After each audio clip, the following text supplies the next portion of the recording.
আজকের ক্লাসে আমরা আলোচনা করব অ্যাডভার্ব নিয়ে। অ্যাডভার্ব আমরা কাকে বলবো? যে ওয়ার্ড নাউন বা প্রোনাউন ছাড়া পার্টস অফ স্পিচের যে কোনো অংশকে মডিফাই বা বিশেষিত করতে পারে এবং দরকার পড়লে সম্পূর্ণ সেন্টেন্সটাকেই মডিফাই করতে পারে, তাকে আমরা বলবো অ্যাডভার্ব। কি বুঝি? মডিফাই বলতে আমরা মডিফাই মডিফাই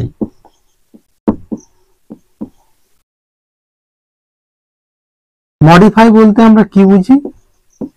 যে ওয়ার্ড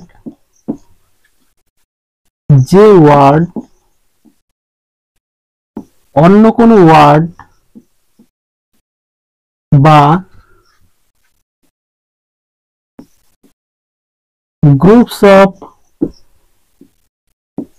ওয়ার্ডকে, যে ওয়ার্ড অন্য কোনো ওয়ার্ড বা গ্রুপস অফ ওয়ার্ডকে বর্ণনা করবে, বিশেষিত করবে, অর্থাৎ অন্য কোনো ওয়ার্ডকে বা গ্রুপ অফ ওয়ার্ডসকে বর্ণনা করবে তারা কেমন, তখন আমরা তাকে বলবো যে ওয়ার্ডটির মাধ্যমে অন্য কোনো ওয়ার্ডকে বর্ণনা করা হয় সেই ওয়ার্ডকে বলা হয় মডিফাই ওয়ার্ড।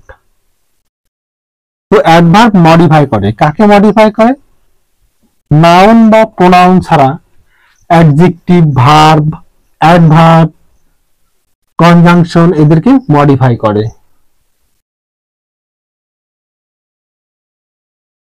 অ্যাডভার্বকে আমরা কিভাবে চিনতে পারি? কোনো কাজ কিভাবে সম্পন্ন হচ্ছে, কখন সম্পন্ন হচ্ছে, কোথায় সম্পন্ন হচ্ছে, এই ধরনের প্রশ্ন। হি ওয়াক্স টু স্লোলি, হি এখানে সাবজেক্ট, ওয়াক্স এখানে ভার্ব, টু এখানে অ্যাডজেক্টিভ। হি ওয়াক্স কেমন ভাবে হাঁটছে সেটা বর্ণনা করবে কে? অ্যাডভার্ব। অ্যাডভার্বের মাধ্যমে কাজটি কিভাবে সম্পূর্ণ হচ্ছে সেটা বর্ণনা করবে। তাহলে হি ওয়াক্স কেমন ভাবে হাঁটছে? আস্তে আস্তে। আবার কতটা আস্তে আস্তে হাঁটছে? দেখো এই ওয়াক্স ভার্বের দুটি অ্যাডজেক্টিভ, খুব আস্তে আস্তে, টু স্লোলি। তাহলে এখানে আমরা ওয়াক্স ভার্বের দুটি অ্যাডভার্ব পেলাম, একটা খুব, একটা আস্তে আস্তে। তাহলে বোঝা গেল এই ভার্বের কাজটি কিভাবে সম্পন্ন হচ্ছে সেটা এই অ্যাডভার্ব দুটোর মাধ্যমে আমরা বুঝতে পারলাম। এটা আমরা বলবো অ্যাডভার্ব।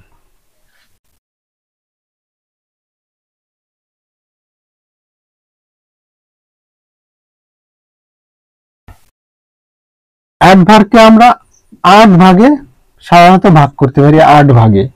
সেটা কি কি হবে? Adverb of manner, adverb of place, adverb of time, adverb of frequency, adverb of sentence, adverb of relative. এই ধরনের 8 ভাগে আমরা অ্যাডভার্বকে ভাগ করতে পারি। আমরা আজকে অ্যাডভার্বের ফার্স্ট পার্ট নিয়ে আলোচনা করব। অ্যাডভার্ব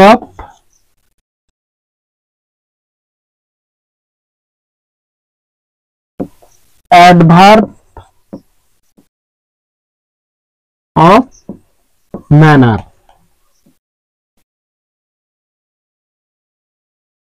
ম্যানার বলতে অ্যাডভার্বটি কিভাবে সম্পূর্ণ হচ্ছে। অ্যাডভার্ব অফ ম্যানার বলতে কিভাবে কাজটি কিভাবে সম্পূর্ণ হচ্ছে, কিভাবে সম্পূর্ণ হচ্ছে। ম্যানার বলতে কাজটি কিভাবে সম্পূর্ণ হচ্ছে সেটা অ্যাডভার্ব অফ ম্যানার দ্বারা বোঝা যাবে। তোমরা ফার্স্ট স্ট্রাকচার দেখো। First structure subject verb adverbs, sorry, subject verb adverb. অর্থাৎ একটি সাবজেক্ট থাকবে, সাবজেক্টের পরে একটি ভার্ব আসবে, ভার্বের পরে একটি অ্যাডভার্ব আসবে। এক্সাম্পল দেখো,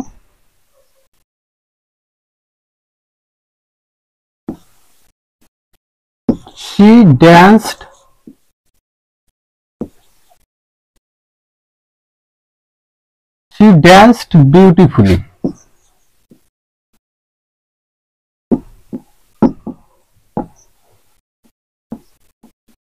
She danced beautifully. She subject, dance verb, adverb, beautifully adverb. সে খুব সুন্দরভাবে নৃত্য করেছিল। এখানে নৃত্য করার কাজটা, ড্যান্স করার কাজটা কেমন ভাবে করেছিল? বিউটিফুলি, খুব সুন্দরভাবে। তাহলে একটা সাবজেক্ট পেলাম, একটা ভার্ব পেলাম, ভার্বের পরে একটি অ্যাডভার্ব পেলাম। তাহলে আমাদের ফার্স্ট গঠন গেল subject verb adverb.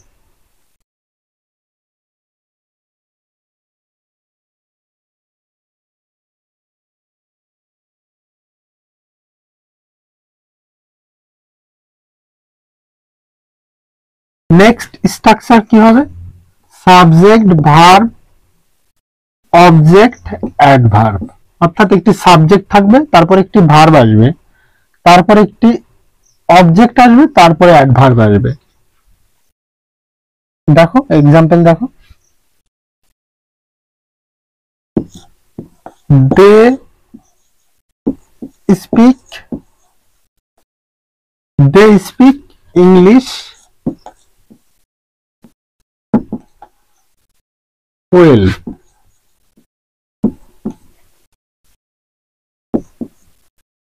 They speak English well.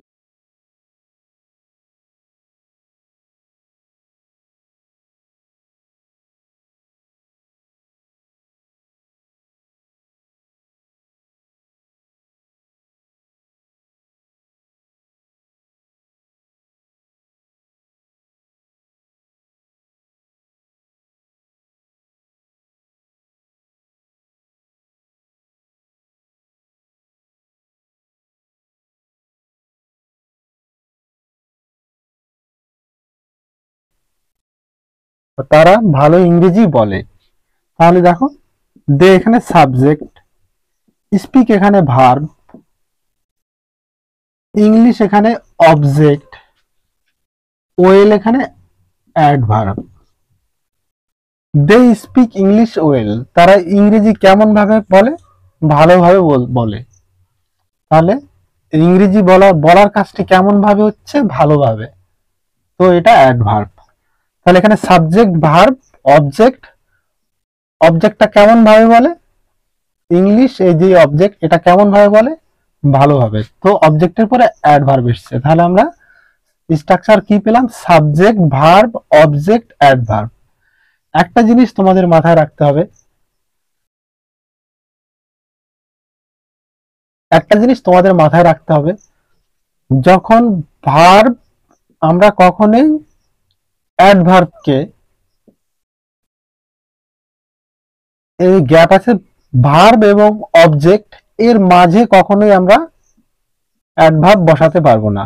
অর্থাৎ এই ওয়েল অ্যাডভার্বটি আমরা কখনোই ভার্ব এবং অবজেক্টের মিডিলে বসাতে পারবো না। আমরা এরকম বলতে পারবো না দে স্পিক ওয়েল ইংলিশ, এরকম আমরা বলতে পারবো না, তাহলে সেন্টেন্সটি ক্রস হয়ে যাবে। আমরা বলবো কি they speak English well. Verb এবং অবজেক্টের মাঝে কখনোই অ্যাডভার্ব রাখা যাবে না।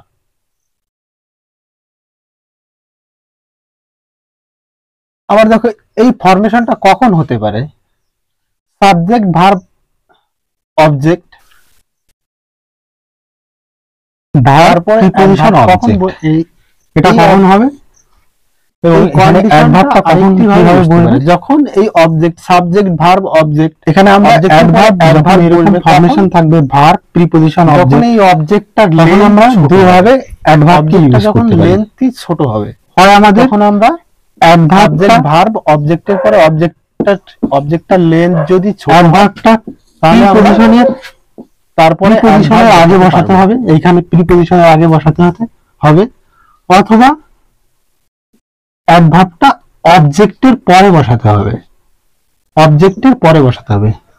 হয় আমাদের অ্যাডভার্বটি প্রিপোজিশনের আগে এইখানে বসাতে হবে, অথবা আমরা অ্যাডভার্বটি অবজেক্টের পরে বসাতে হবে। দেখো এক্সাম্পল দেখো, he looked at me suspiciously.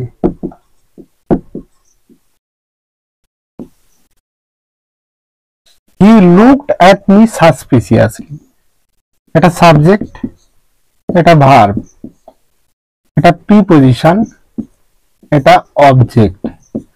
সে আমাকে সন্দেহের নজরে দেখেছিল, এটা adverb. He looked at me, সে আমাকে দেখেছিল। হি লুকড অ্যাট মি, সে আমাকে দেখেছিল সন্দেহের নজরে, সাসপিসিয়াসলি। তো আমরা অ্যাডভার্বটা কোথায় বসিয়েছি দেখো, এখানে একটা প্রিপজিশন আছে, এখানে একটা অবজেক্ট আছে। তো আমরা ফার্স্ট ক্ষেত্রে আমরা সাসপিসিয়াসলি অবজেক্টের পরে বসিয়েছি, আমরা কিন্তু এই প্রিপজিশনের আগে বসাইনি, আমরা দুভাবেই বসাতে পারবো। He looked at me suspiciously, first গেল।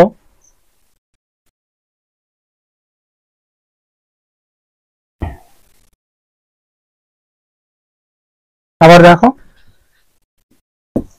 হি লুকড সাসপিসিয়াসলি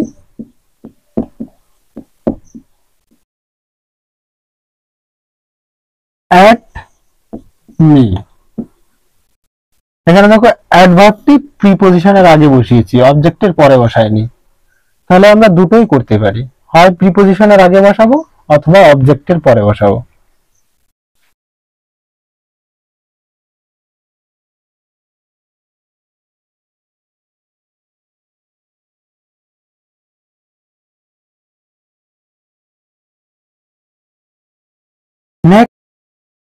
নেক্সট দেখো, ভার্বের পরে যে অবজেক্টটা আসবে সেটা যদি ছোট হয়, অবজেক্টটা যদি ছোট হয় তাহলে এই অবজেক্টের পরেই অ্যাডভার্ব বসাবো। অবজেক্টটা যদি ছোট হয়, ভার্বের পরে যে অবজেক্টটা আসবে সেই অবজেক্টটা যদি ছোট হয় তাহলে অ্যাডভার্বটা আমরা অবজেক্টের পরে বসাবো। কিন্তু যদি অবজেক্টটা যদি লেন্থি হয়, অনেকটা বড় হয়, তাহলে অ্যাডভার্বটা আমরা ভার্বের আগে বসাবো। তখন আমরা ভার্বের আগে অ্যাডভার্ব বসাবো, অর্থাৎ ফরমেশনটা এরকম হবে, subject adverb, subject adverb, verb, object. যেখানে এই অবজেক্টটা লেন্দি হবে তখন আমরা এই অ্যাডভার্বটাকে অবজেক্টের পরে না বসিয়ে আমরা ভার্বের আগে বসাবো। এক্সাম্পল দেখো,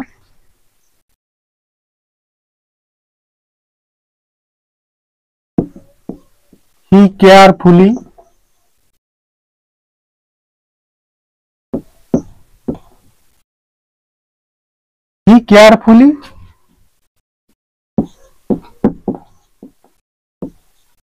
picked up, সে যত্ন সহকারে তুলে নিয়েছিল,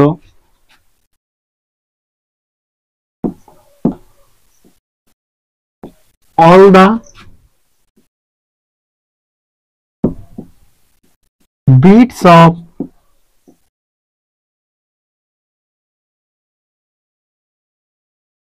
broken glass.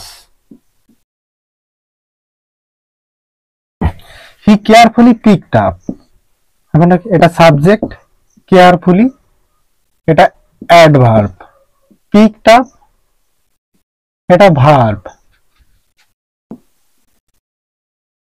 All the bits of broken glass, সমস্ত ভাঙা কাচের টুকরোগুলিকে, এটি অবজেক্ট। দেখো অবজেক্টটা কত বড়, all the bits of broken glass. তো অবজেক্টটা যখনই বড় হয়ে গেছে তখনই আমরা অ্যাডভার্বটাকে এই ভার্বের আগে আমরা অ্যাডভার্ব বসিয়েছি। এই অবজেক্টটা যদি ছোট হতো তাহলে আমরা এই অ্যাডভার্বটা এই অবজেক্টের পরেই বসাতাম। তাহলে সাবজেক্ট অ্যাডভার্ব ভার্ব অবজেক্ট যখন অবজেক্টটি বড় হবে, আর অবজেক্টটি ছোট হলে অ্যাডভার্বটা অবজেক্টের পরে বসাতাম।